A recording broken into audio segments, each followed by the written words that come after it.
وقت ہمارے ساتھ ٹاؤن کی پریزیڈنٹ بھی موجود ہیں محترمہ امبر جی، آپ کیا کہنا چاہیں گے اس موقع؟ میں تو صرف یہی بتانا چاہتی ہوں کہ دیکھیں جس طرح ساری دنیا کے سامنے لیاقت زٹا صاحب جو لے کر آئے ہیں، اس کے بعد صرف ان کو ہی گرفتار کیوں کیا، سب کو کیوں نہیں کر لیا؟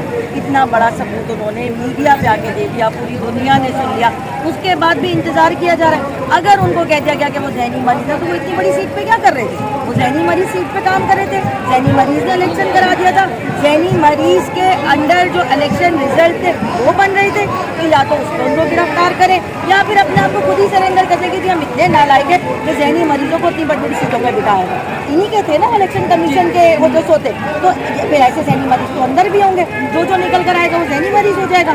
تو جو یہاں پہ سچ بولتا ہے وہ ذہنی مریض ہے، جو چیٹنگ کرتا ہے، جو کرپشن کرتا ہے، جو لوگوں کا مینڈیٹ کھا جاتا ہے، صرف وہی عقل مند ہے۔ تو بھائی ہم نہیں رہنا چاہتے ایسے ملک میں، ہمیں غریبوں کا، بیماروں کا اور اس کا ملک پسند ہے، ہم اس میں رہیں گے جن پہ لوگوں کے علاج ہوتے ہو، کم سے کم وہ سچ بات تو کرتے، تو ہمیں ہمارا بیمار ملک دے دو، صحیح ہم خود کر لیں۔ عمران خان زندہ باد۔